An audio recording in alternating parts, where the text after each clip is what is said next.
Hello there, horror fans. Thank you all for joining me today. Hope you are well. Today I am delving into the brand new Faces of Death movie, which I have actually been quite excited to watch, and I finally saw it yesterday. I've never watched those original Faces of Death videotapes. It wasn't really my idea of a good time watching real or apparent real death clips all put together. However, after watching the trailer for this one a little while ago and seeing that it's more of a mainstream twist on those original videotapes, this was definitely more my cup of tea. So some very mild spoiler warnings for you now, just in case you haven't seen this movie yet. Proceed with caution. So the film centers on Margot Romero, brought to life by the amazing Barbie Ferreira. She's a content moderator for one of those vast, relentless video platforms. The kind that swallows up the worst of humanity and spits it back out for clicks. Day after day, she watches the unthinkable, so the rest of us don't have to. Her own past already carries the scar of a family tragedy that once exploded across the internet. Then, during one ordinary shift, she stumbles across a handful of clips that feel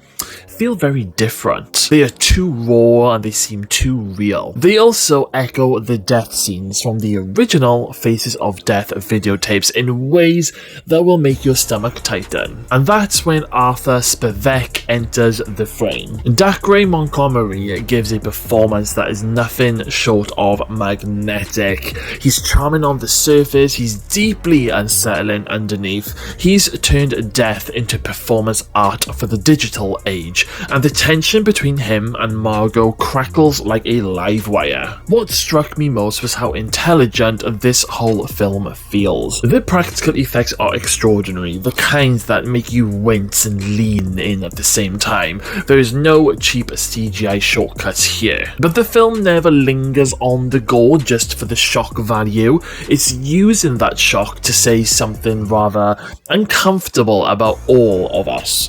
How we all scroll through videos, through tragedy, how we chase those viral sick videos, and how the people in the background who are paid to clean up these videos, clean up the mess, they're often the ones quietly breaking in the background. It's very clever but without being smug, and it is brutal without being pointless, and it has this sort of like very dark, dry humour that caught me off guard more than once. From here on in, the story tightens like a noose. Arthur is recreating these infamous original death scenes one by one, filming them for maximum reach. There's a basement sequence that left me gripping the armrest, and a moment involving a lipstick and a blade that I probably won't forget, anytime soon. That final showdown scene between Arthur and Margot was just absolutely insane. It was brutal, it was bloody, it was intense, it was a fight to the death, and I was really on the edge of my seat during that scene. And honestly, Margot does do a very brilliant job, but the standout performance, as I said earlier, is 100% Arthur.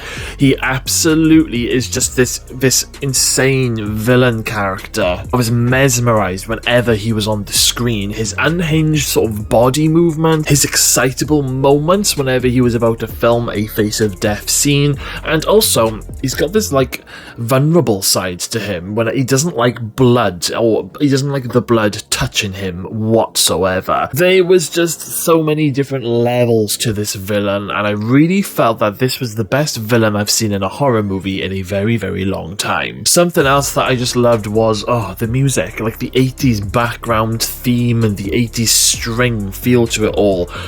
It just gave me like, It Follows vibes. And if you've been following me for a while on here, then you know that I absolutely love that type of score in a horror film. Now, of course, the movie isn't perfect. There were some, gnarly scenes, but I did think that we would get a little bit more in those gnarly scenes. I mean, I totally understand that they didn't appear to use these gnarly scenes for, and gore for the shock value, but I think the gore lovers out there, they may want a little bit more, or they would be expecting more in this type of a film. I mean, for me, I think that it was just about right. I mean, there is enough gore in this film to whet your appetite. Actually, oh my word, there is a scene involving a skull being opened up and then people eating the brain. Oh, it made me look away. There was also some real disturbing imagery in the final battle scene between Margot and Arthur, which I will not spoil on here, but I was like, oh god, that's messed up. There are like a few little annoying moments in this film where people and characters, they're just not listening to Margot, and there was I had kind of one gripe in terms for Margot's character, because there's a moment where she has this hard drive from, Arthur, the killer, and, she's away from his hell house, and she literally could have shown it to the police because, she had this hard drive, and this hard drive was just gold of what he had been doing, but instead, she receives a text message, I think it was, in the hospital saying to return it, and then she ends up going back to Arthur's hell house in the hopes of saving some other characters that he still has, and it just didn't really sit right with me. It just felt stupid because she had the hard drive. She'd already been telling the police everything about what Arthur had been doing, and they didn't believe her, at least not without any kind of evidence. They thought she was just a mad woman, but she now had the evidence in her hand, and she still decided to go back to Arthur's crazy hell house. I mean, it was worth it because we got to see this final fight scene between these two characters. But I just think that the lead up could have been executed in a more believable way, in my opinion. It's not a massive gripe, but it is a gripe all the same. And you know what, guys? I've actually watched quite a lot of, brand new 2026 horror movies this year, and there's been quite a few that have massively disappointed me in some shape or form.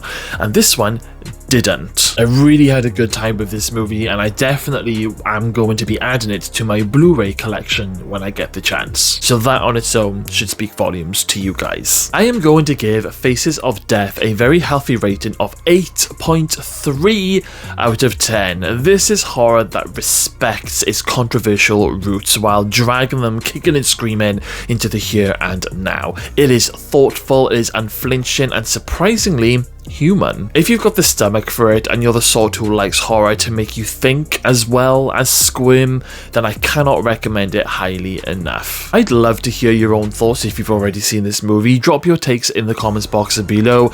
I read every single one of them, and there is nothing more than I enjoy than a proper discussion with fellow lovers of dark horror. If this sort of storytelling review is your cup of tea, then please don't forget to hit that subscribe button and give the bell a ring so you never miss the next one. Until next time, guys, take care of yourselves out there, keep watching horror, and I'll see you all in the next one.